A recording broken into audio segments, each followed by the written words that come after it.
Inflation has been the problem the entire time, except that central bankers and governments relied on inflation as the solution to their problem. In fact, for the last decade, the one thing central bankers seemed to agree on, whether it was in Japan or in Europe or here in the United States, they agreed that the problem with inflation was that there wasn't enough of it. We just didn't have enough inflation. Prices were rising too slowly, and that was a problem that the central banks were determined to solve. They were going to do whatever it took to increase the inflation rate up to 2% per year, because 2% was what they claimed was the holy grail of inflation, that inflation must be 2%, prices must go up by 2% every year, and if they don't, well, this is a huge problem, and the central banks need to solve this problem with radical monetary policies. Even if it meant negative interest rates, they would do that in order to make sure that the cost of living went up by 2% per year. Now, to average people, this would sound absurd. Why does the cost of living have to go up by 2% a year? And if it only goes up by 1% a year, why is that a problem? Why does it need to go up faster than that? Most people would rather the cost of living go down. If food got cheaper, people would like that. If their rent went down, everybody would love that. If your landlord said, hey, we've decided to cut your rent this year, nobody would object to that. What if, you go to the gas station and the prices are lower? Good news. What if college tuitions went down? What if medical bills, instead of going up, what if they went down, right? Everybody would love that. Everybody likes it when the things that they want to buy, the things that they need to buy, become more affordable. So why was it a problem for the central banks that the stuff we needed to buy wasn't going up in price fast enough and it needed to rise faster? And first of all, where did they get this 2% figure? Why is 2% so great? Why not 1.5%? What's wrong with that? Or 2.5%? I mean, why is 2.5% too high and 1.5% too low? Why is 2% just right? And the answer is, it's not. 2% is not better than 1%. It's worse. 1% is better, and negative 1% is better than positive 1% when it comes to prices. But the way this 2% target came about was years ago. Many central banks began implementing 2% inflation as a ceiling. What the central bankers were telling everybody was that we're going to keep inflation below 2%. If it gets up to 2%, we're going to take action because 2% is our ceiling. We don't want it to get above 2% a year. So as long as it's below 2%, everything is okay. Gets to 2% or higher, we're going to spring into action to make sure it comes back down. Well, somehow along the way, that 2% ceiling became a target where central banks said, we need to get up to 2%. That was never their mandate.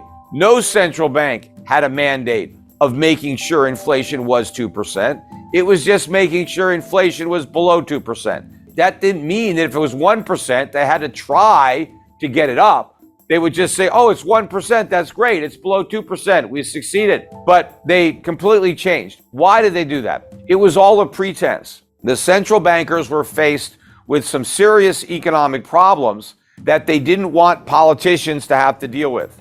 Countries had run up a lot of debt, and the governments really didn't have the ability to pay all this debt. And so what central banks did was lower interest rates to make that debt affordable by lowering the interest payments on that debt. And that allowed governments all over Europe, governments in the United States, to continue to pile on debt without having to make any difficult political choices of raising taxes or cutting spending. But also, because central banks kept interest rates so low, it wasn't just government debtors that were able to go deeper into debt. It was the private sector, corporations, individuals, everybody loaded up with debt. And the more debt everybody took on, the more the Federal Reserve and other central banks felt compelled to keep interest rates artificially low, because allowing interest rates to rise would have caused a financial crisis. A lot of people would have defaulted on their debts, including governments. And so the central banks kept interest rates low and kept printing money. Now, they called it quantitative easing, but quantitative easing is basically a euphemism for inflation. That's what it is. When the Federal Reserve launched quantitative easing for the first time in 2009, what it really decided to do was monetize government debt and create inflation. That's what quantitative easing was all about. It was about inflation. And in fact, the central banks justified quantitative easing and negative 0% interest rates because they said these policies were necessary to raise the inflation rate. Inflation was too low. So central banks recognize that these policies were in fact inflationary because they were designed to cure the problem of too low inflation. But that problem didn't exist. All they did was pour gasoline on an inflation fire. Now, inflation didn't really rear its ugly head in a way that became a big problem until last year. And that's because these monetary policies operate with a lag. And what surprised me was the length of that lag. The inflation that we're experiencing now in 2022 really started in 2009, 2010. We haven't even caught up to the inflation we created in 2020. That's coming.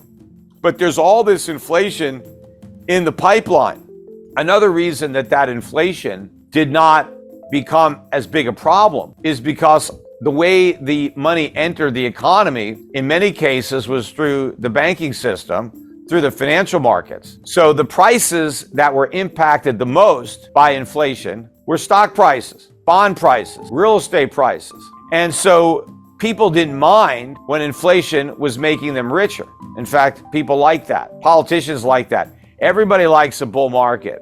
So when inflation is first entering the economy and the first impact it has is on asset prices, nobody's worried about it. And so the central bankers kept creating it. The other factor that was important was the fraudulent way that governments measure inflation, particularly here in the United States. I'm more familiar with our CPI, but I think other CPIs in other countries are similarly flawed by design. The increase in consumer prices, the way it's officially measured, is not nearly as great as what is actually experienced by consumers when they're buying goods and services. So if you have an official measure of inflation that says prices are going up by 1.5% a year, it's possible they're going up by 4 or 5% a year in reality. And so when the government says, hey, we don't have enough inflation, we got to get that 1.5% inflation up to 2%, what they're actually doing is getting that 5 or 6% inflation rate up to 10%. Now, where we are today, you've got nations all around the world reporting official inflation rates at 8%, 9%, 10% or more, which means the unofficial actual rate of inflation is probably somewhere between 50 and 20%. So inflation is an enormous problem all over the United States. Look, I just got the other day my new premium for my homeowner's insurance policy for my house I have in Connecticut, and it was a 38% increase over the prior year. I mean, that dwarfs what the government says inflation is. And the reason my insurance premiums went up so much is because they said the cost of replacing the house, if it burns down, has gone up so much. Because of the increase in raw materials and labor costs, it's going to cost 38% more to rebuild my house than it would have cost to rebuild the same house a year ago. That's what's going on in reality. And I've experienced in my personal life, and so have so many other people that email me, price increases that dwarf what the government claims is the increase.